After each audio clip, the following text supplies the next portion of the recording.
अस्सलामु अलैकुम dear students, उम्मीद करते हैं कि आप सब खैर वाफियत से होंगे। द थ्योरी ऑफ कॉन्ग्रुएंसेस, ठीक है। तो ये हमारा एक पूरा चैप्टर है। तो आज की वीडियो में मैक्सिमम जितना कवर हो सका हम उसको कवर करने की कोशिश करेंगे। सारा चैप्टर तो नहीं कर सकते। अ, एक पीडीएफ फाइल आई थी तो मैं उसको ही फॉलो करने की कोशिश करूँगा ताकि हमारे पास नोट्स के नोट्स रेडी रहें, ठीक है। जो यहाँ पे बताऊँगा वो पीडीएफ फाइल में मौजूद होगा। अब जो कमियाँ होंगी उस पीडीएफ फाइल में तो यहाँ पे इंशाल्लाह कवर हो जाएंगी। चलिए आइए हम स्टार्ट करते हैं। नोट्स बनाने की ज़रूरत नहीं है, पीडीएफ फाइल आप लोग के पास मौजूद है। तो सबसे पहले हम स्टार्ट करते हैं कॉन्ग्रुएंस की डेफिनेशन से। कॉन्ग्रुएंस इक्वल के लिए हम ये वाला सिंबल यूज़ करते हैं, ठीक है। और इसी तरह कॉन्ग्रुएंस के लिए ये 3 लाइंस यूज़ की जाती हैं, ठीक है। कॉन्ग्रुएंस के लिए ये 3 लाइंस का यूज़ किया जाता है। डिविजिबिलिटी को आप पढ़ के आए हैं, तो डिविजिबिलिटी बिलिटी डिविजिबिलिटी के अकॉर्डिंग अगर हम कहें कि m डिवाइड करता है a माइनस बी को, यानी कि m डिवाइड करता है a माइनस बी को, तो इसका मतलब है कि रिमाइंडर जो आएगा वो ज़ीरो आएगा। रिमाइंडर जो आएगा वो ज़ीरो आएगा। अब फ़र्ज़ करें मैं लिखता हूँ कि 4 डिवाइड करता है 12 को, तो ये बिल्कुल दुरुस्त लिखा हुआ है, क्योंकि जब मैंने 12 को अंदर रखा और 4 पे डिवाइड किया तो हमारे पास रिमाइंडर आ गया ज़ीरो, ठीक है। लेकिन अगर मैं 4 लिखूँ कि 4 डिवाइड करता है 6 को, तो 6 को अंदर रखा, 4 पे डिवाइड किया, 4 1 ज़ार 4, रिमाइंडर 2 आ गया। रिमाइंडर 2 आया यानी कि ज़ीरो नहीं आया, तो इसका मतलब है 4 जो है वो 6 को डिवाइड नहीं करता, और इसके लिए मैं ये सिंबल यूज़ करूँगा, ठीक है। यानी कि 4 डिवाइड नहीं करता 6 को, 4 डिवाइड करता है 12 को, ये ठीक है। इसी तरह अगर m डिवाइड करता है a माइनस बी को, ठीक है, तो इसका मतलब है कि रिमाइंडर हमारे पास ज़ीरो आता है।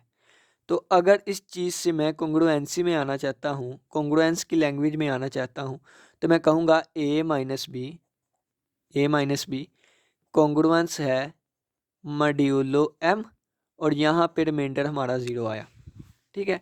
A minus b congruent to zero modulo m, ये माइनस बी है, इधर आके प्लस बी होगा, तो ये आ गया प्लस बी मॉड्यूलो m, ठीक है। अगर आप कहते हैं कि इसको इधर नहीं लेके आ सकते, तो यहाँ भी प्लस बी कर दे, यहाँ भी प्लस बी कर दे, ये माइनस बी प्लस बी से कैंसिल आउट, और यहाँ बी का बी, ठीक है। तो ये हमारे पास है डेफिनेशन ऑफ कॉन्ग्रुएंसी। अगर हमारे पास m डिवाइड करे a माइनस बी को, उस वक्त हम कहेंगे a कॉन्ग्रुएंट है b के विद मॉड्यूलो m। इसको कहते हैं डेफिनेशन ऑफ कॉन्ग्रुएंसी। छोटी सी एग्जांपल लेते हैं, उससे हमें पता चलेगा। हाँ, यहाँ पे a b और m का यूज़ हो रहा है, तो a और b हमारे पास कोई भी इंटीजर हो सकते हैं, जबकि m हमारे पास कोई फिक्स पॉजिटिव इंटीजर होगा, ठीक है, कोई फिक्स पॉजिटिव इंटीजर होगा। अब एक छोटी सी एग्जांपल ले लेते हैं। तो एग्जांपल लेते हैं कि अगर कहा जाए कि 4 जो है 4 मॉड्यूलो 3 मॉड्यूलो 2 है कि नहीं, ठीक है। 4 जो है 4 कॉन्ग्रुएंट 3 मॉड्यूलो 2 है कि नहीं, तो ये फॉर्म हमारे पास लिखी गई है। ये पूछा जा रहा है कि ये ठीक लिखा हुआ है कि नहीं ठीक लिखा हुआ। तो हम क्या करेंगे, इससे ये फॉर्म बनाएंगे a माइनस बी, यानी कि ये 3 को इधर लेके आएंगे, तो 4 माइनस 3 ज़ीरो मॉड्यूलो 2, तो 4 माइनस 3 1 आ गया, ज़ीरो मॉड्यूलो 2। तो इसका मतलब है कि अगर हम 1 को अंदर रखें और 2 पे डिवाइड करें, यानी कि यहाँ पे m डिवाइड कर रहा था ना, तो इसी तरीके से जब हम 1 को अंदर रखें 2 पे डिवाइड करें तो रिमाइंडर ज़ीरो आना चाहिए। तो 1 को अंदर रखा, 2 पे डिवाइड किया, तो ये डिवाइड नहीं होता, इसका रिमाइंडर जो है वो 1 ही आएगा, यानी कि 2 ज़ीरो ज़ार 0 और रिमाइंडर 1 आया, लेकिन ज़ीरो आना चाहिए था। इस वजह से ये स्टेटमेंट गलत है, यानी कि नॉट कॉन्ग्रुएंट है। नॉट कॉन्ग्रुएंट के लिए हम ये यूज़ करेंगे। एक और एग्जांपल देख लेते हैं ताकि हमें अच्छे से समझ आ सके। तो 13 कॉन्ग्रुएंट टू 1 मॉड्यूलो 5 कर लेते हैं। 1 मॉड्यूलो कितना करें, 4 कर लेते हैं, 1 मॉड्यूलो 4। अब पूछा गया कि यह क्या ये ठीक है कि नहीं, ठीक है। तो हम क्या करेंगे, इसका मतलब है कि 13 इस 1 को इधर लेके आए -1 ज़ीरो मॉड्यूलो 4, जब 13 माइनस 1 यानी कि 12 को अंदर रखेंगे तो हमारे पास 4 पे डिवाइड करेंगे तो रिमाइंडर 0 आना चाहिए। तो 12 को अंदर रखा, 4 पे डिवाइड किया, 4 3 ज़ा 12, आंसर 0 आ गया। यानी कि ये स्टेटमेंट बिल्कुल ठीक है। ठीक है, आप ये भी कह सकते हैं कि 13 को अंदर रखा, 4 पे डिवाइड किया, रिमाइंडर 1 आना चाहिए। 4 3 बार 12 और रिमाइंडर 1 आ गया, बिल्कुल ठीक है। ठीक है, इन पे इतनी ज़्यादा देर इसलिए लग रही है क्योंकि ये हमारे बेसिक्स हैं। ठीक है, कुछ और बेसिक्स देखते हैं, तो जब बेसिक्स क्लियर हो जाएंगे तो बाकी चीज़ें आसानी से हो जाएंगी। ठीक है, तो a congruent to b modulo m, ये हमारे पास डेफिनेशन है कॉन्ग्रुएंस की। ये उसी वक्त पॉसिबल है if and only if M divide करे ए माइनस बी को, और अगर एम डिवाइड नहीं करता ए माइनस बी को तो फिर ए जो है वो नॉट कॉन्ग्रुएंट होगा मॉड्यूलो एम के। ठीक है, ये चीज़ ध्यान में। अब देखें कि अगर ये चीज़ लिखी हुई है कब पॉसिबल है, जब एम डिवाइड करे ए माइनस बी को। तो एम डिवाइड करे ए माइनस बी को, तो according to the definition of divisibility, divisibility कहती है अगर ए डिवाइड करता है बी को तो हम लिखेंगे B is equal to A multiply by some integer. ठीक है, इंटीजर। इसी तरह ये बी की जगह ए माइनस बी लिखा हुआ है, a minus B is equal to M multiply by some integer. ये डिविजिबिलिटी की डेफिनेशन के थ्रू हमने लिख दिया। अब ये यहाँ पे b माइनस क्या है उधर जाके पॉजिटिव का हो जाएगा, तो m मल्टीप्लाई बाय इंटीजर को हमने k का नाम दे दिया, k प्लस बी। ठीक है, ये अगर हम देखें तो इस चीज़ की शक्ल कुछ इस तरीके से नहीं मिल रही, a is equal to A Q plus are. ठीक है, बस नाम ही चेंज है, a की जगह b है, m की जगह a है, k की जगह q है, b की जगह r है। इसको हम कहते हैं division algorithm. Division algorithm, division algorithm कहता है कि अगर हम b को अंदर रखें, a पे डिवाइड करें, यहाँ पे कोई क्वोशंट आएगा और यहाँ पे कोई ना कोई रिमाइंडर आ जाएगा। ठीक है, और साथ ये भी कहा होता है कि रिमाइंडर जो है वो 0 से बड़ा हो और छोटा हो a से। ये डिवीजन एल्गोरिथम होता है। अब देखें तो b हमारे पास क्या होता है, डिवाइडेंड, डिवाइडेंड जिसको डिवाइड किया जाता है। a हमारे पास होता है डिवाइज़र जिससे डिवाइड किया जाता है। q होता है क्वोशंट और r हमारे पास रिमाइंडर। ठीक है, अगर हम इसको इसके साथ मैच करें तो हमारे पास a आया डिवाइडेंड, m आया डिवाइज़र, k आया क्वोशंट और b आया रिमाइंडर। ठीक है, यानी कि अगर इसी चीज़ में देखें तो a जिसको डिवाइड करना है और b रिमाइंडर है, m क्या है जिसके साथ डिवाइड करना है। ठीक है, यानी कि अगर हम एक एग्जांपल लें तो 13 पकड़ लिया और हमने 4 पकड़ लिया। ठीक है ना, 13 और 4, यानी कि यहाँ पे देखें ए कॉन्ग्रुएंट बी मॉड्यूलो एम, तो एम क्या है, एम क्या है, डिवाइज़र जिससे डिवाइड करना है। तो यहाँ यानी कि एम से डिवाइड कर रहे हैं, मॉड्यूलो 4 लिख दिया हमने। अब 13 को डिवाइड कर रहे हैं तो 13 क्या है, यानी कि डिवाइड जिसको कर रहे हैं डिवाइडेंड है, तो डिवाइडेंड क्या है, ए है। तो हमें ए की वैल्यू भी पता चल गई, ए की वैल्यू भी 4 है। ठीक है, अब हमने बी की वैल्यू बस फाइंड करनी है, और बी की वैल्यू कैसे फाइंड होगी, बी कहते हैं क्वोशंट, बी क्या है, बी रिमाइंडर है। ठीक है, बी रिमाइंडर है, बाकी जो बचेगा वो हमारे पास बी की वैल्यू होगी। अगर हम देखें तो डिवीजन एल्गोरिथम अप्लाई करें, यानी कि पहले इसको सिंपली हम डिवाइड करने की कोशिश करते हैं। 4 को मल्टीप्लाई करेंगे कि 13 से छोटा छोटा ही नंबर है, तो 4 0 बार 0, 13 आ गया। ठीक है, 13 को अंदर रख 4 पे डिवाइड किया, 13 से छोटा छोटा आना चाहिए, तो 4 1 ज़ार 4, यानी 13 से अभी भी छोटा है, तो 13 में से 4 निकाले 9 आ गया। 13 को अंदर रख के 4 पे डिवाइड, 4 2 ज़ार 8, ये 5 बच गया। 13 4 3 ज़ार 12, ये 1 आ गया। और 13 को अंदर रख के 4 पे किया, 4 5 ज़ार 4 5 नहीं 4 4 ज़ार 16, अब 13 से बड़ा आ गया, यानी कि ये केस शामिल नहीं होगा। 1 2 3 और 4 चीज़ें आई हमारे पास, 1 2 3 4। अगर हम डिवीजन एल्गोरिथम को देखें, ठीक है, यानी कि हम इन सभी को कैसे लिखेंगे, 13 is equal to, 13 is equal to, ये हमारे पास 4 मल्टीप्लाई बाय 0 और प्लस 13, इसको लिखेंगे 13 is equal to 4 multiply by 1 और प्लस 9, इसको लिखेंगे 13 is equal to 4 multiply by 2 और प्लस 5, ठीक है। यानी कि dividend is equal to divisor multiply by quotient, divisor multiply by quotient plus remainder, ठीक है। ये सभी हमारे पास आ गए। अब इन सभी को अगर हम कॉन्ग्रुएंस में लेके आना चाहते हैं, कॉन्ग्रुएंसिस की लैंग्वेज में लिखना चाहते हैं, तो कैसे लिखेंगे, ठीक है। तो इस फॉर्म में लिखने के लिए देखें तो हमारे पास है ए, यानी कि ये वाली चीज़ थी ना, ए कॉन्ग्रुएंट है बी मॉड्यूलो एम के, जब एम डिवाइड करता है ए माइनस बी को। तो यहाँ से हमने ये चीज़ निकाली थी, a minus B is equal to है m multiply by some integer, divisibility की डेफिनेशन के थ्रू, और बी को इधर जाके पॉजिटिव कर दिया था। अब हम इस फॉर्म से इस फॉर्म में जाएंगे, ठीक है। यानी कि ये देखें, ये हमारे पास ए is equal to M K plus B की फॉर्म है, यानी कि ये ए है 13, ए की वैल्यू 13, ठीक है, ये यहाँ पे लिख दी। अब एम क्या है, एम की वैल्यू हमारे पास 4 है, एम की वैल्यू 4 है। नेक्स्ट के की वैल्यू यहाँ पे 0 है, यहाँ 1 है, यहाँ 2 है, यहाँ 3 है। तो के कोई भी इंटीजर हो सकता है, ठीक है। यहाँ पे के, ये के है, ये के है, ये भी के है, ये भी के है। बी की वैल्यू कभी 13 हो रही है, कभी 9, कभी 5 और कभी 1।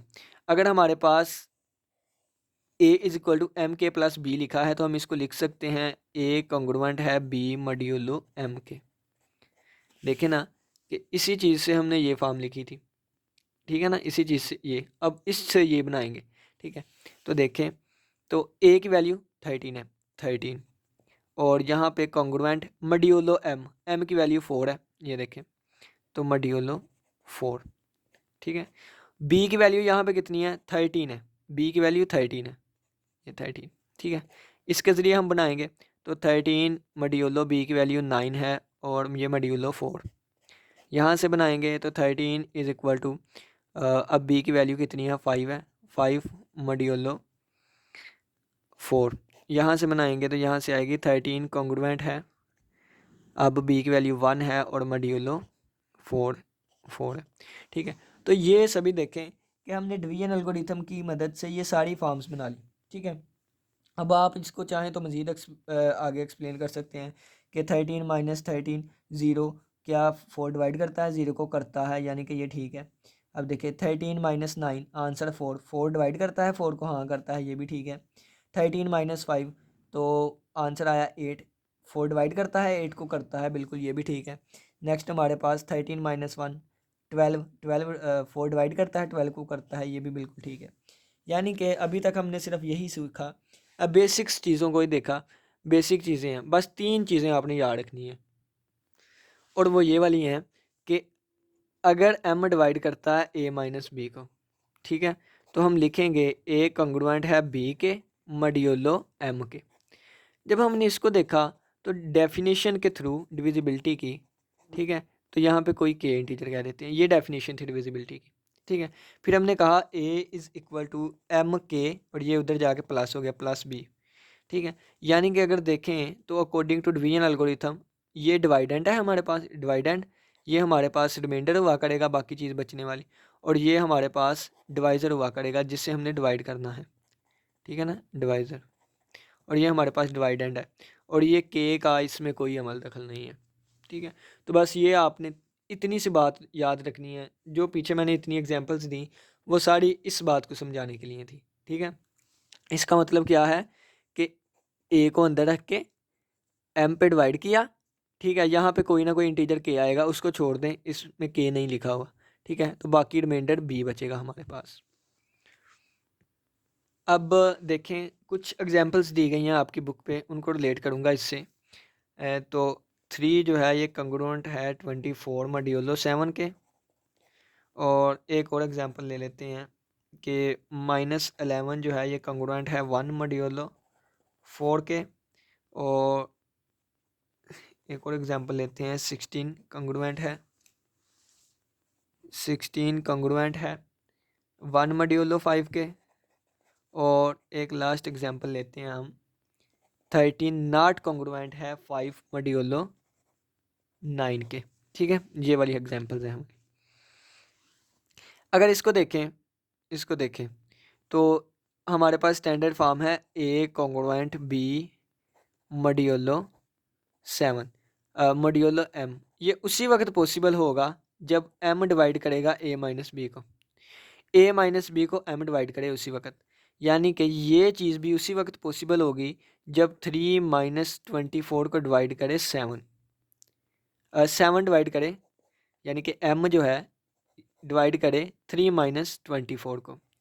तो इसको हमने सिंप्लीफाई किया तो हमारे पास आया 7 डिवाइड करता है -21। क्या 7 डिवाइड करता है -21 को? यानी कि इसका मतलब है रिमाइंडर 0 आना चाहिए। जब -21 को अंदर रखा, 7 पे डिवाइड किया, सात तीन बार 21, और ये -3 के साथ ये माइनस माइनस प्लस 0 हो गया, यानी कि पूरा पूरा डिवाइड कर गया। तो इसका मतलब ये चीज़ ठीक है, ये चीज़ ठीक है। ठीक है, ये एग्जांपल ले लेते हैं। ये एग्जांपल ली हमने। तो अब देखें, 4 डिवाइड करें -11 -1 को, तो 4 डिवाइड करता है -12 को। तो क्या ये डिवाइड करता है? -12 को अंदर रखा, 4 पे डिवाइड किया, 4 3 ज़ार 12। ठीक है, ये हमारे पास रिमाइंडर 0 आ गया, यानी ये भी ठीक है। अब इसको देखते हैं। तो यहाँ पे लिखा हुआ है ये, अब 5 डिवाइड करता है 16 -1 को, तो 5 डिवाइड करता है 15 को, बिल्कुल करता है। ठीक है, इसी तरह ये अब देखें कि 9 डिवाइड करता है 13 -5 को, 9 डिवाइड करता है 8 को। तो कभी भी 9 जो है वो 8 को पूरा पूरा डिवाइड नहीं करता, बल्कि रिमाइंडर बच जाता है। तो इसका मतलब है कि 9 जो है वो डिवाइड नहीं करता 8 को। तो इसका मतलब है 13 नॉट कॉन्ग्रुएंट है 5 मॉड्यूलो 9 के, और ये ठीक लिखा हुआ है कि 13 नॉट कॉन्ग्रुएंट है 5 मॉड्यूलो 9 के। अब अगर आप लोग कहेंगे कि इसी चीज़ को हम लिखना चाहें, यानी कि मैंने तो कहा था कि रिमाइंडर जो है वो बी होना चाहिए, तो रिमाइंडर इतना बड़ा, 3 को डिवाइड किया 7 से, तो रिमाइंडर 24 आया। तो आपको बताता हूँ कि अगर हमने इस तरीके से लिखना हो, तो 3 को अंदर रखा, 7 पर डिवाइड किया, तो 7 को हम, रिमाइंडर हमारे पास 24 आ रहा है। ठीक है, तो 7 को हम कौन से नंबर से मल्टीप्लाई करें कि यहाँ पे 24 आना चाहिए? तो यहाँ पे अगर हमारे पास +21 आएगा, तो इसी वक्त हमारे पास 24 बनेगा। तो 7 3 बार 21, लेकिन यहाँ पे नेगेटिव साइन आएगा, क्योंकि अगर हम पॉजिटिव से मल्टीप्लाई करें तो इसको माइनस करते हैं, और जब नेगेटिव से मल्टीप्लाई करेंगे इसको प्लस करेंगे। ठीक है ना, यानी कि ये देखें, ये वाली चीज़ इज़ इक्वल टू, इससे को इससे मल्टीप्लाई करवाया और +24, ये देखें ये बिल्कुल ठीक हो गया। ये हमारे पास डिवाइडेंड है जिसको डिवाइड किया गया है, इससे 7 से डिवाइड किया है, ये के की वैल्यू है, और ये हमारे पास बी की वैल्यू है। ठीक है ना, तो यानी कि हम इसको लिख सकते हैं, ये बी की वैल्यू है, बी की वैल्यू 24, ये ए की वैल्यू है, और 7 से हमने डिवाइड करवाया, ये देखें बिल्कुल दोबारा वही स्टेटमेंट बन गई।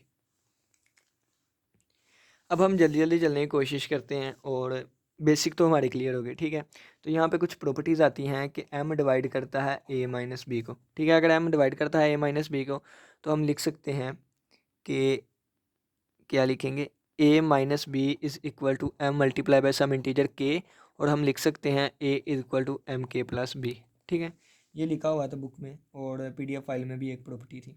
ठीक है, और अगर कह दूं कि m डिवाइड नहीं करता a माइनस बी को, तो इसका मतलब है a minus B not equal to है मल्टीप्लाई बाय के, और इसका मतलब है कि a जो है वो नॉट इक्वल टू है एम के प्लस बी के। ठीक है, और इसको हम क्या लिखेंगे कि a कॉन्ग्रुएंट है b मॉड्यूलो m, और इसको फिर हम लिखेंगे कि a नॉट कॉन्ग्रुएंट है b मॉड्यूलो m के। ठीक है,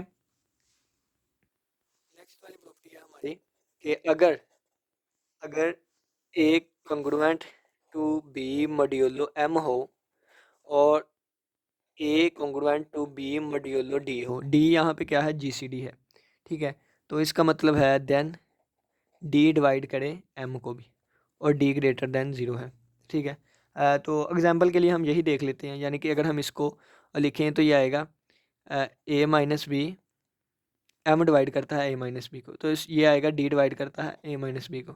ठीक है, अब इन दोनों को अगर हम प्लस कर दें, नहीं प्लस नहीं करना, हमने अब प्रूफ करना है d डिवाइड करता है m को।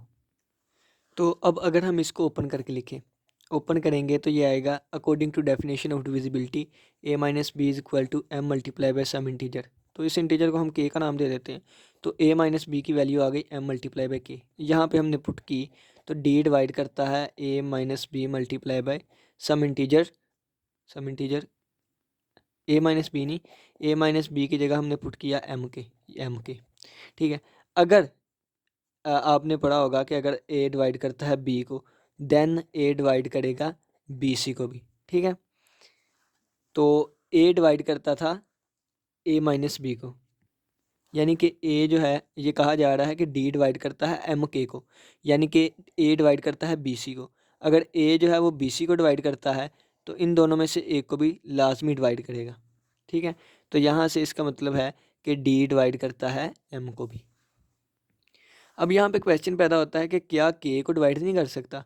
तो के को कर भी सकता है और नहीं भी कर सकता। नहीं भी इसलिए नहीं कर सकता क्योंकि के की वैल्यूज़ चेंज होती जाती है, लेकिन एम एक फिक्स इंटीजर है, तो इस वजह से डी डिवाइड करेगा एम को। अब ये हमारे पास एक थ्योरम आ गया कि ए बी बिलोंग करते हैं जी से, a congruent to b modulo m, और के कोई इंटीजर हो तो ए प्लस बी प्लस के एम होगा। तो उसी वक्त से यही समझा रहा हूँ आप लोगों को। देखें ना कि हम थ्योरम ही उसी वक्त का कर रहे हैं कि ए जो है कंग्रुएंट है बी मॉड्यूलो एम के। ठीक है, तो यहाँ से कम ये चीज़ कम मुमकिन होती है जब एम डिवाइड करता है ए माइनस बी को। ठीक है, तो according to definition of divisibility A minus B is equal to M multiply by some integer K. ठीक है, तो ये आ गया A is equal to M K plus B, या इस तरीके से लिख लें या इस तरीके से, ए is equal to B plus m के, और के कोई भी इंटीजर है। ठीक है, तो ये वाला हमारा प्रूव हो गया। अब इसका हम कन्वर्स देखते हैं। कन्वर्स का मतलब ये है कि यहाँ से हम अब ये फॉर्म बनाएंगे। ठीक है, तो हम कहेंगे अब कि A is equal to B plus के एम है। ठीक है, A is equal to B plus के एम है, यहाँ से हम के एम अलहदा करेंगे। ठीक है, क्योंकि हमने शो करना है ये वाली चीज़। ठीक है, अब यहाँ से ये चीज़ बनाएंगे, तो ये चीज़ बनाने के लिए हमें पहले ये चीज़ निकालनी होगी। तो ये निकालने के लिए हम एम वाली को अकेले करेंगे, यानी कि K M is equal to A minus B. ठीक है, तो अकॉर्डिंग टू डिविजिबिलिटी हम इसको क्लोज़ करेंगे, और क्लोज़ कैसे होगा कि एम डिवाइड करता है ए माइनस बी को। अगर यहाँ से कन्फ्यूज़ है ये स्टेप ऐसे कैसे आया, तो हम लिखेंगे a minus B is equal to M k. ठीक है, a minus B is equal to M multiply by seven integer, और हमने डिविजिबिलिटी की डेफिनेशन बंद करते हुए ये लिख दिया। अब ये लिख दिया है तो इसका मतलब है ये तो ऑटोमेटिकली ठीक होगा। ठीक है, अगर ये है तो ये है, ये है तो ये है। ठीक है, तो ये हमारा प्रूव हो गया। नेक्स्ट थ्योरम देखते हैं। नेक्स्ट हमारे पास प्रूव है, prove that congruence relation is equivalence relation. Congruence relation हमारे पास क्या है, a modulo b, a congruent to b modulo m. ये हमारे पास कॉन्ग्रुएंट रिलेशन है, और ये कब मुमकिन होता है जब एम डिवाइड करता है ए माइनस बी को। ठीक है, ये हमने प्रूव करना है। ये कॉन्ग्रुएंट रिलेशन जो है ये इक्विवेलेंस रिलेशन है। इक्विवेलेंस रिलेशन कैसा होता है, ऐसा रिलेशन जो कि रिफ्लेक्सिव भी हो, जो कि सिमेट्रिक भी हो, और जो कि तीसरा क्या था, ट्रांसिटिव भी हो, ट्रांसिटिव भी हो। ठीक है, ऐसा रिलेशन जो रिफ्लेक्सिव भी हो, सिमेट्रिक भी हो, ट्रांसिटिव भी हो, ऐसे रिलेशन को हम इक्विवेलेंस रिलेशन कहते हैं। ठीक है, एक छोटी सी एग्जांपल दे देता हूँ पहले। अगर हमारे पास ए बी एक रिलेशन है, ठीक है ना, एक रिलेशन है आर, एक रिलेशन आर है। ठीक है, तो उसमें हमारे पास ए और बी एक ऑर्डर्ड पेयर है। ठीक है, अगर हमें ये एक रिलेशन आर है, ठीक है, अगर हमने शो करना है कि आर हमारे पास जो है ये इक्विवेलेंस है। ठीक है, तो आर सेट में अगर ए और ए मौजूद हो, for all A belongs to R, ठीक है, रियल नंबर्स, अगर हमारे पास आर में ए मौजूद है, इसका मतलब वो रिफ्लेक्सिव है। ठीक है, अगर वहाँ पे ए बी और बी ए दोनों मौजूद है, यानी कि उसका उलट भी मौजूद है, तो इसका मतलब वो सिमेट्रिक है। अगर हमारे पास ए बी मौजूद है, वहाँ बी सी मौजूद है, तो फिर वहाँ पे ए सी भी होना चाहिए, तो इस वजह से वो ट्रांसिटिव है। तो ये हम डिस्क्रीट मैथमेटिक्स में फर्स्ट सेमेस्टर में देख के आए थे। एक रिलेशन उस वक्त इक्विवेलेंस होगा अगर वो रिफ्लेक्सिव हो, सिमेट्रिक हो, ट्रांसिटिव हो। रिफ्लेक्सिव क्या है कि वहाँ ए मौजूद हो।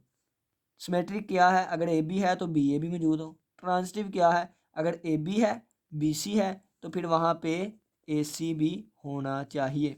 ठीक है ना, तो ऐसे रिलेशन को हम इक्विवेलेंस रिलेशन कहेंगे, जो कि रिफ्लेक्सिव, सिमेट्रिक, ट्रांसिटिव हो। अब जब हम कॉन्ग्रुएंस की बात करें तो वहाँ पे ऑर्डर पेयर तो नहीं है, यहाँ पे तो ये रिलेशन है, यहाँ पे तो ये वाला रिलेशन है। तो यहाँ पे अगर हम रिफ्लेक्सिव की बात करें, तो रिफ्लेक्स का मानी हुई एक्स होता है अपना आप, ठीक है। तो यहाँ पे ए है, यानी कि ये अगर बी की जगह भी ए रख दें तो ये हमारे पास रिफ्लेक्सिव हो जाएगा। अगर हम सिमेट्रिक की बात करें ए और बी फिर बी और ए, यानी कि अगर ये वाली चीज़ है तो फिर ये भी होना चाहिए, ठीक है ना। अगर ऐसा हो गया तो हम कहेंगे ये सिमेट्रिक भी है। नेक्स्ट ट्रांसिटिव है, ट्रांसिटिव में ए से बी से सी फिर ए से सी होना चाहिए, यानी कि अगर ये वाली चीज़ हो और इसके साथ बी और c, b congruent to c modulo m हो तो फिर ये भी होना चाहिए a congruent to c modulo m, ठीक है, ये भी होना चाहिए। अगर हमने शो कर दिया ये चीज़ ठीक है यानी कि रिफ्लेक्सिव होगा, ये चीज़ ठीक है इसका मतलब सिमेट्रिक होगा, ये चीज़ ठीक है तो इसका मतलब ट्रांसिटिव होगा, अगर ये तीनों ठीक हैं तो फिर हमारा रिलेशन जो है वो इक्विवेलेंस रिलेशन होगा। अगर इक्विवेलेंस, यही तो हमने शो करना है कि इक्विवेलेंस है, हमने प्रूव करना है कि हमारा कॉन्ग्रुएंस रिलेशन इक्विवेलेंस रिलेशन है। चलिए आइए प्रूव करते हैं। तो ये चीज़ हमने प्रूव करनी है, कौन सी, हाँ, हम कहते हैं कि एम डिवाइड करता है ज़ीरो को, सभी इस बात को मानते हैं, ठीक है ना। यानी कि ज़ीरो को अंदर रख के एम पे डिवाइड किया तो किसी के साथ भी मल्टीप्लाई करें आंसर ज़ीरो आएगा, ठीक है ना। यहाँ पे एक्स लगा दें तो रिमाइंडर ज़ीरो, इसका मतलब डिवाइड करता है। तो हम ज़ीरो को लिख सकते हैं ए माइनस ए, ठीक है। ए माइनस ए लिखेंगे तो अकॉर्डिंग टू डेफिनेशन हम लिख सकते हैं ए कॉन्ग्रुएंट है ए मॉड्यूलो एम के, यानी कि ऐसे होता था ना, तो हम इससे लिख देते थे कि ए कॉन्ग्रुएंट है बी मॉड्यूलो एम के, ठीक है। तो बी की जगह ए आ गया तो ए आ गया, यानी कि हमारा प्रूव हो गया कि रिलेशन रिफ्लेक्सिव है। सिमेट्रिक प्रूफ करना है तो अगर ये वाली चीज़ ठीक है तो अब हम सिमेट्रिक प्रूफ करेंगे। अगर ये चीज़ ठीक है तो हमने ये प्रूफ करनी है, ये वाली चीज़ प्रूफ करनी है, इसको लेके चलेंगे, ये चीज़ हमने प्रूफ करनी है, इसको लेके चले। तो ये किस वक्त मुमकिन होता है, जब m डिवाइड करता है a माइनस बी को, माइनस साइन यहाँ से कॉमन ले लिया, माइनस कॉमन लिया तो ये माइनस बी माइनस ए, ठीक है। तो ये m डिवाइड करता है b माइनस ए मल्टीप्लाई बाय माइनस वन, ठीक है, माइनस वन को इस तरीके से। पहले भी बताया आपको कि अगर a डिवाइड करता है बी सी को तो इसका मतलब है a इन दोनों में से एक को तो लाजमी डिवाइड करेगा, ठीक है ना। तो अब m की वैल्यू कुछ भी हो सकती है और वो ज़रूरी नहीं कि हर वैल्यू माइनस वन को डिवाइड करें, माइनस वन को सिर्फ वन और प्लस वन ही डिवाइड कर सकता है, माइनस वन को सिर्फ प्लस वन और माइनस वन ही डिवाइड कर सकता है। लेकिन m की वैल्यू कुछ भी हो सकती है तो वो b माइनस ए को भी डिवाइड करेगी, क्योंकि b माइनस ए को भी डिवाइड करेगी, ठीक है ना। यानी कि फिर ये वाली, ठीक है। इसी तरीके से m डिवाइड करेगा b माइनस ए को भी, b माइनस ए को भी डिवाइड करेगा, यानी कि देखें ना, b की जगह a है और b की जगह a की जगह b है और b की जगह a है, तो हम लिखेंगे कि a जो है वो, b जो है वो कॉन्ग्रुएंट है मॉड्यूलो m के। नहीं तो आप इसको ही डेफिनेशन के थ्रू बंद करके कोशिश करें बंद करने की, तो कैसे बंद होगा, b कॉन्ग्रुएंट है a मॉड्यूलो m के, ये हमने शो कर दिया, ठीक है ना। नेक्स्ट अब हम इसकी रिफ्लेक्सी देखते हैं कि ये ट्रांसिटिव है कि नहीं। अगर ट्रांसिटिव भी प्रूव हो गया तो ये जो कॉन्ग्रुएंट रिलेशन है ये इक्विवेलेंस रिलेशन होगा, यानी कि ये अब चीज़ें दी गई हैं हमें, एक ये और बी अब है सी के, और हमने शो करना है, अगर ये दोनों चीज़ें हैं तो हमने शो करना है कि ए कॉन्ग्रुएंट है सी मॉड्यूलो एम के, ये वाली चीज़ हमने शो करनी है, ठीक है। तो इसको अगर हम देखें तो ये क्या होगा, ये वाली चीज़ बनेगी m डिवाइड करता है a माइनस बी को, ये चीज़ m डिवाइड करता है b माइनस सी को, ठीक है। ये हमने प्रूव करना है, ये क्या है, इसका मतलब ये हमने प्रूव करना है, यानी कि हमने प्रूव करना है a minus C m divide करता है, ये हमने चीज़ प्रूव करनी है, ठीक है। तो अगर हम देखें तो ये भी m डिवाइड, यानी कि m डिवाइड हो b1 और m डिवाइड हो b2, तो हम इसको लिख सकते हैं m डिवाइड है b1 प्लस b2, ये थ्योरम आप पढ़ के आए। m इसको भी डिवाइड करता है m इसको भी, यानी कि इनके सम को भी करेगा, ठीक है। तो m डिवाइड करेगा a माइनस बी और प्लस b माइनस सी को, ये इसके साथ कैंसिल आउट, तो m डिवाइड करता है a माइनस सी, यही चीज़ हमारी प्रूव हो गई।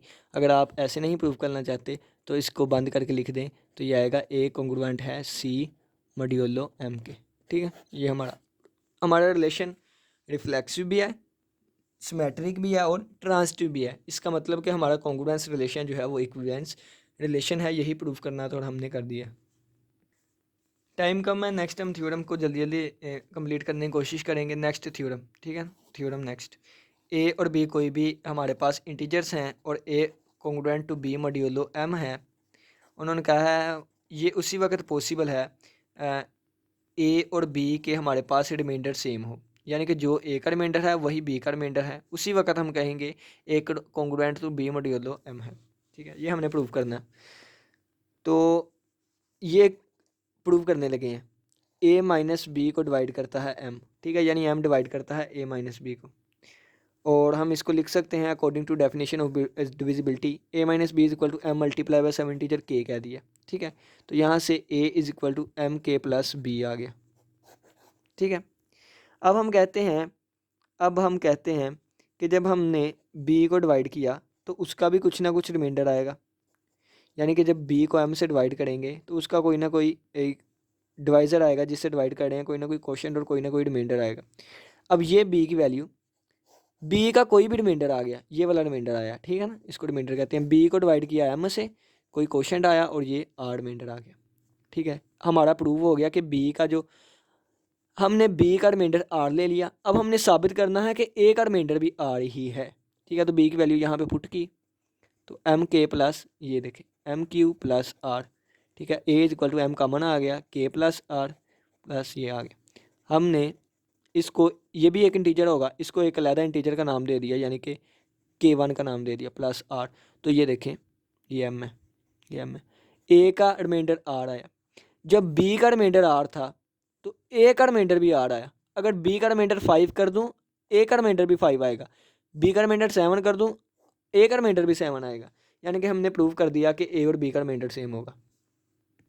नेक्स्ट अब हम इसका कन्वर्ट्स करेंगे। कन्वर्ट्स क्या, ये दो चीज़ें हमारे पास मौजूद है और हम इन दो चीज़ों में से ये चीज़ निकाल लेंगे। ठीक है ना, यानी कि अब हमारे पास मौजूद है कि A is equal to M के वन प्लस आर और B is equal to M Q plus are. ये चीज़ें हमारे पास मौजूद है और हमने ये चीज़ प्रूव करनी है। और ये चीज़ उसी वक्त मुमकिन है, यानी कि जब ये वाली चीज़ हमने प्रूव करनी है, ये चीज़ उसी वक्त मुमकिन है जब ये चीज़ है। तो ये प्रूव करने के लिए हम क्या करेंगे, ए माइनस बी चाहिए तो ए माइनस बी कर दिया, a minus B is equal to M के वन और plus r minus m Q plus are. ये इसके साथ cancel out, a minus B is equal to m common आ गया, के वन माइनस क्यू, ये भी कोई ना कोई इंटीजर है, a minus B is equal to M multiply by integer. तो डिविजिबिलिटी की डेफिनेशन के थ्रू हमने इसको बंद कर दिया, तो आ गया एम डिवाइड करता है ए माइनस बी को, और हम इसको लिख सकते हैं एक कॉन्ग्रुएंट टू मॉड्यूलो एम। लेंज कन्वर्ट्स प्रूव हो गया। अब एक एग्जांपल आ जाती है, तो वो एग्जांपल हम थोड़ी सी देख लें। उन्होंने कहा है कि 2 की पावर 1000 है, तो इसके लास्ट 2 डिजिट फाइंड करने हैं, 2 डिजिट फाइंड करने हैं। ठीक है, एग्जांपल देता हूँ इसके, इस एग्जांपल को समझने के लिए। 5 की पावर 3 दे दिया गया है और हमें कहा है लास्ट 2 डिजिट फाइंड करें। ठीक है, हमें पता है 5 की पावर 125 होता है। 125 को अगर हम 100 से डिवाइड करेंगे तो हमारे पास लास्ट 2 डिजिट आ जाती होती हैं, यानी कि 125। देखें लास्ट 2 डिजिट आ गए। अगर फ़र्ज़ करें मुझे लास्ट 1 डिजिट चाहिए तो मैं 125 को 10 से डिवाइड करूँगा। ठीक है, 10 10 ज़ार 100, 10 12 ज़ार 120, लास्ट वाला डिजिट आ गया। ठीक है, 120 का लास्ट वाला, यानी कि अगर मुझे लास्ट वाले 3 डिजिट चाहिए तो मैं 1000 से डिवाइड करूँगा, यानी कि 125 100,000 से डिवाइड किया, ये 0 ज़ार 0 और ये 125 में से 0 निकाले 125, तो लास्ट 3 डिजिट 25 ही है। ठीक है, यानी कि अगर मुझे लास्ट 1 डिजिट चाहिए मैं 10 से डिवाइड करूँगा, लास्ट 2 डिजिट चाहिए मैं 100 से डिवाइड करूँगा, लास्ट 3 डिजिट चाहिए 1000 से डिवाइड करूँगा। तो उन्होंने ये क्वेश्चन दिया गया है, यानी इस फॉर्म को मैं ऐसे भी लिख सकता था लास्ट डिजिट, लेकिन अब ये इतनी बड़ी फॉर्म है कि मैं इस फॉर्म में नहीं लिख सकता, तो डायरेक्ट ही इसको कंग्रुएंसीज के ज़रिए सोल्व करूँगा और लास्ट 2 डिजिट फाइंड करने के लिए मैं इसको 100 से डिवाइड करूँगा। ठीक है, यानी कि इसके जो लास्ट 2 डिजिट हैं वो रिमाइंडर में आ रहे हैं, यानी कि यहाँ पे हम वो 2 डिजिट्स लेके आएंगे। 2 डिजिट 25 लिख रहा हूँ, 2 डिजिट लेके आएंगे। ठीक है ना, तो हाँ जी, यहाँ पे 2 डिजिट लेके आएंगे जब इनको डिवाइड किया है हमने कितने के साथ, 100 के साथ, और किसको डिवाइड किया है 2 की पावर 100 को। सबसे पहले हमने 0 से डिवाइड किया तो आप यही समझ लें, ठीक है, 0 से डिवाइड किया तो रिमाइंडर इतना ही आया। नेक्स्ट आगे देखिए, 2 की पावर 100 मॉड्यूलो जो है वो 100 है। अब बुक पे इस एग्जाम्पल को दूसरे तरीके से सोल्व किया है। अगर आप उस तरीके को लेके चलते हैं तो वेरी गुड, बहुत अच्छा तरीका है वो भी। लेकिन जो मैं आपको तरीका बताने लगा हूँ, हर एक क्वेश्चन में यही आपने यूज़ करना है। हर एक क्वेश्चन में किस तरीके से कि हमने 2 की पावर वो अलहदा कर लेनी है कि जिसका आंसर 100 से मैक्सिमम आ जाए। 2 एक बार 2, 2 दो बार 4, 4 दो बार 8, 8 दो बार 16, 16 दूनी 32, 64, 128। 2 की पावर 6 लें तो आती है 2 की पावर 6 लें, यानी कि 2 की पावर 6 लें तो आंसर आता है 64। 2 की पावर 7 लें तो 128। तो ये 128 100 से ज़्यादा है, ठीक है। तो 2 की पावर 7 लेंगे, 2 की पावर 7। अब 7 को कितने से मल्टीप्लाई करें कि 100 के करीब आ जाए, ठीक है। तो यहाँ पे आप कैलकुलेटर का यूज़ करेंगे तो 1000 डिवाइडेड बाय 7, तो ये आया 142.85। यानी कि जब हम 7 को 142 के साथ मल्टीप्लाई करेंगे आंसर आएगा 994। यानी कि 7 तो आंसर आएगा 994, ठीक है। और 994 को 1000 बनाने के लिए बाकी 6 बचते हैं, तो 2 की पावर 6, ठीक है। और यहाँ पे आएगा 142, ये आ गया मॉड्यूलो 100। दोबारा देखिएगा, 2 की पावर 1000 को हमने स्प्लिट कर लिया, 2 की पावर 7 की पावर 120, यानी कि इनको आपस में मल्टीप्लाई करेंगे 7 को 142 से तो 994 आएगा, और प्लस 6 करेंगे दोबारा यही बन जाएगा।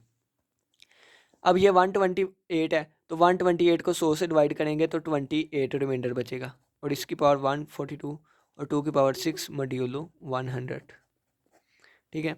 तो ये क्वेश्चन जल्दी करने की कोशिश कर रहे हैं, लास्ट पे टाइम कम है हमारे पास। तो 28 को की कितनी पावर लें कि हमारा आंसर 100 से ज़्यादा आ जाए। तो 22 का हम स्केयर ले सकते हैं, ठीक है ना।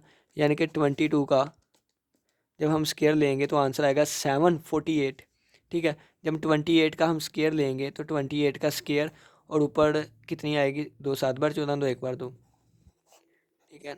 और ये आ गया मॉड्यूलो 100। तो 28 का स्केयर 748, और 748 को जब 100 से डिवाइड करेंगे तो रिमाइंडर हमारे पास 84 बचेगा। 84 की पावर 70 है, तो हम 2 और 35 अलहदा करेंगे, और हम 84 1084 अलहदा कर लेंगे, ठीक है ना। और ये मॉड्यूलो 100, ठीक है। इसी तरीके से 84 का स्केयर किसके इक्वल होगा, 84 का स्केयर इक्वल आ जाएगा 56। जब इसको हम 100 से डिवाइड करेंगे तो 56 आ जाएगा, और 56 के ऊपर पावर 35 लिखी हुई है, तो 35 को हमने 34 और 1 की फॉर्म में तोड़ दिया, यानी कि 56 की पावर 1 और 81 और 2 पावर 6, और यहाँ पे मॉड्यूलो 100 लिख देंगे। और 56 की पावर कितनी आई है हमारे पास, 35 34 रह गई, और यह हम 70 रह गई, 17। 84 की पावर का स्केयर 35, 84 का जब हमने स्केयर लिया तो आंसर आया था 56 की पावर आ गई 35, ठीक है ना। ये आ गई 35, और 35 ये अभी तक यहाँ पे नहीं आया, ठीक है। और 35 में से हमने 1 अलहदा कर लिया 56, और ये 84 डाट 2 की पावर 6 मॉड्यूलो 100 ही रहा, और यहाँ पे 34 बच गई, तो 56 का स्केयर और 34। अब हम 56 का स्केयर लेंगे, जब स्केयर लिया तो आंसर आया 31 36। तो रिमाइंडर जब हम इसको 100 से डिवाइड करेंगे तो लास्ट 2 डिजिट 36 आएंगे, और इसकी पावर 16 अलहदा कर ली हमने, इसकी पावर 1 अलहदा कर ली, 56 डाट 84 डाट 2 की पावर 6 और मॉड्यूलो 100 ही आएगा, ठीक है। और आप साथ साथ इनको भी सोल्व कर सकते हैं, यानी इन दोनों को मल्टीप्लाई किया और 100 से डिवाइड करके लास्ट 2 डिजिट। तो इस तरीके से जब आप करते जाएंगे तो ये 36 की पावर आपने 2 यहाँ कर दी और 8 यहाँ कर दी, ठीक है। जब 36 का हम स्केयर लेंगे, 36 का स्केयर लेंगे तो आंसर आया 1296, तो 96 की पावर 8 आ गई, 96 की power 8 dot 36 dot 56 dot 84 dot 2 की पावर 6 और मॉड्यूलो 100 ही है, ठीक है ना। तो अब इसको हम डायरेक्ट कैलकुलेटर पे सॉल्व करने की कोशिश करेंगे, ठीक है। यानी कि यहाँ पे कोई ना कोई नंबर आएगा।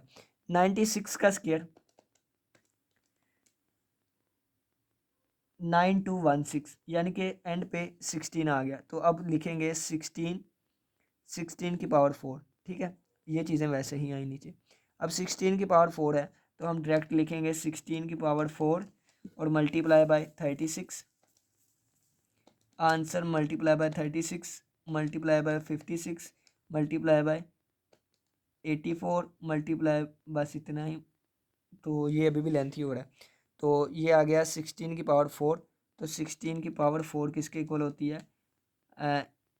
65536 के तो लास्ट 2 डिजिट 36 आए।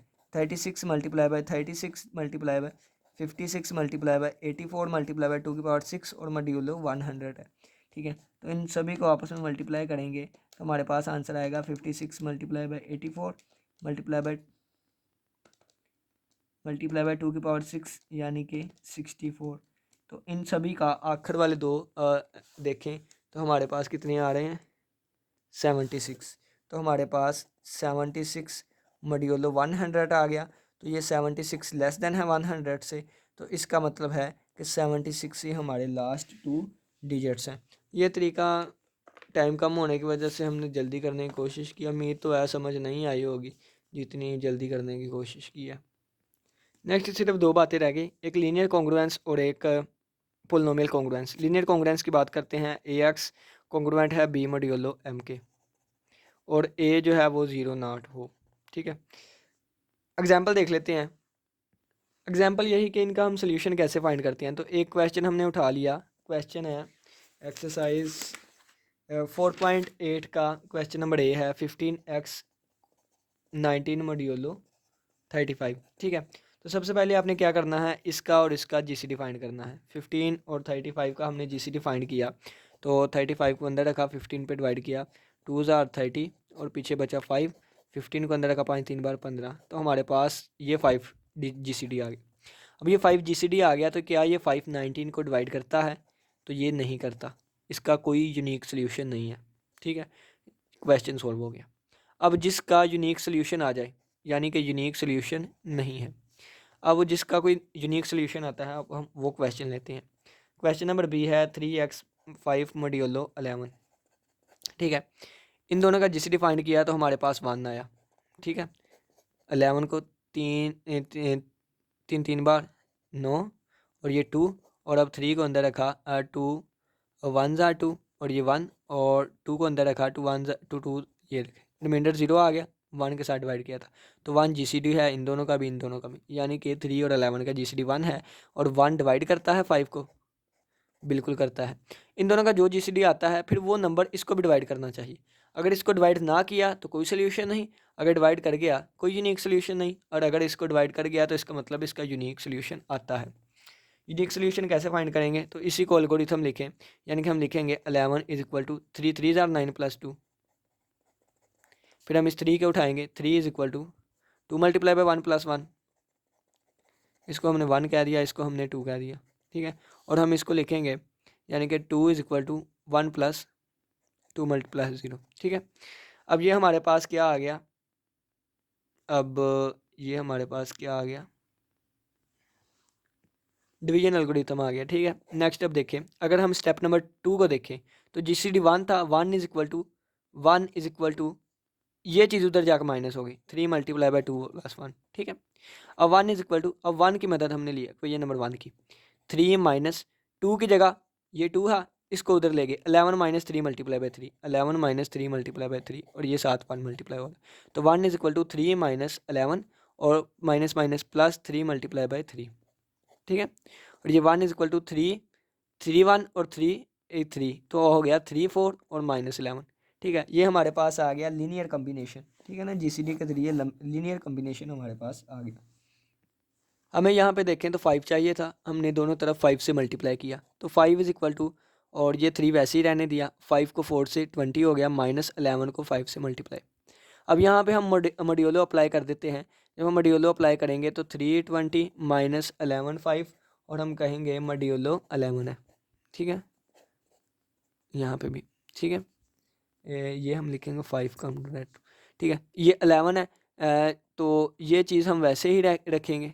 ठीक है ना, मॉड्यूल, और इसकी जगह ये चीज़ वैसे ही रही, जब मैंने 11 को 11 के मल्टीप्लाई किसी से डिवाइड किया तो रिमाइंडर 0 आएगा, यानी कि इसको अंदर रख के 11 पे डिवाइड किया, इस पे डिवाइड, तो 11 5 जार 11 5, यानी कि रिमाइंडर 0 आ गया, तो इसको 0 लिख दिया मॉड्यूलो 11।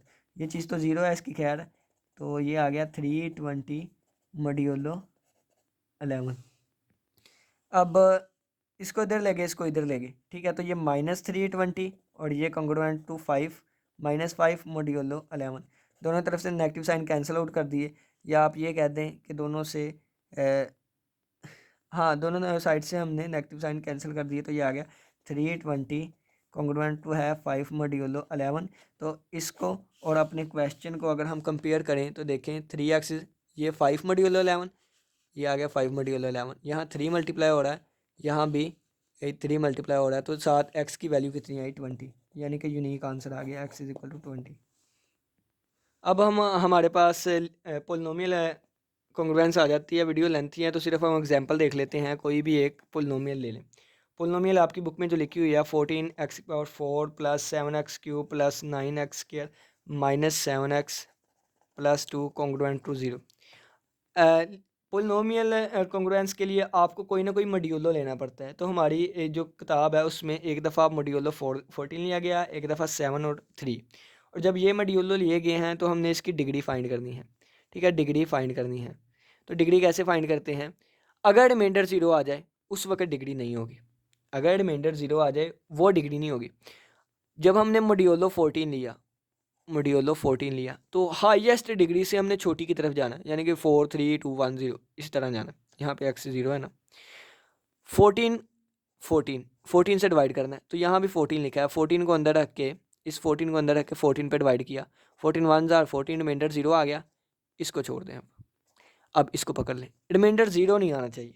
अब 7 को अंदर रख के 14 पे डिवाइड किया, ये 7 को अंदर रख के इस 14 पे डिवाइड किया, जब हमने 14 पे डिवाइड किया तो 14 0 बार 0 और ये 7 रिमाइंडर आ गया, रिमाइंडर नॉट इक्वल टू 0 है, इसका मतलब ये 3 जो है वो डिग्री है जब मॉड्यूलो 14 लिया, ठीक है। अब हम मॉड्यूलो 7 ले लेते हैं, जब मॉड्यूलो 7 लिया तो 14 को डिवाइड करें, यानी कि अब दोबारा हाईएस्ट डिग्री से 14 को अंदर रख के 7 7 2 जार 14, रिमाइंडर 0 आ गया, 0 आ गया, तो इसका मतलब हमने ये चीज़ नहीं लेनी। अब इस 7 को अंदर रख के फिर 7 पे डिवाइड किया, रिमाइंडर फिर 0 आ जाएगा, इस ये भी डिग्री नहीं लेनी। नेक्स्ट 9 पे चले गए, 9 को अंदर रख के 7 पे डिवाइड किया, तो 7 एक बार 7 1 जार 7, रिमाइंडर 2 बचा, रिमाइंडर 2 बचा जो कि 0 के इक्वल नहीं होगा, तो इसकी डिग्री 2 होगी। मॉड्यूलो 3 लिया हुआ है, जब मॉड्यूलो हमने 3 लिया तो 14 को अंदर रख के 3 पे डिवाइड किया, रिमाइंडर 0 नहीं आया, तो 4 ही हमारे पास डिग्री है, ठीक है। तो ये हमारे पास क्वेश्चन इस तरीके से सोल्व करते हैं। आप मर्ज़ी का मॉड्यूलो ले सकते हैं, मॉड्यूलो कौन सा लें हम, 2 ले लेते हैं, ठीक है, 2 नहीं, हाँ 2 ले लेते हैं, तो 2 7 जार 14, 0 आ गया रिमाइंडर, ये नहीं लेंगे, 2 जो है 7 को डिवाइड नहीं करता, तो ये 3 डिग्री आ गई, डिग्री 3। तो इस तरीके से हम इसको सोल्व करते हैं, ठीक है। एक और एग्जांपल लिया आपकी बुक में, f(x) = 8x³ + 3x² + 7 कॉन्ग्रुएंट है 0 के। यहाँ पे मॉड्यूलो 5 लिया हुआ है और मॉड्यूलो 8 लिया हुआ है। जब 5 लिया तो 5 8 को पूरा पूरा तकसीम नहीं करता, रिमाइंडर नॉट इक्वल टू 0 है, तो डिग्री 8 आ गई, ठीक है। और जब हमने मॉड्यूलो 8 लिया तो 8 8 को पूरा पूरा डिवाइड कर जाता है, ये डिग्री नहीं, 8 3 को पूरा पूरा डिवाइड नहीं करता, तो इसका मतलब 3 डिग्री है, 3 नहीं 2 डिग्री है, ये पावर वाली डिग्री होती है, ठीक है। तो उम्मीद करते हैं कि आज के लेक्चर की समझ आई होगी, कोई क्वेश्चन हुआ तो पूछ सकते हैं। इसी के साथ इजाज़त दीजिए, अल्लाह हाफिज़, अल्लाह निगहबान।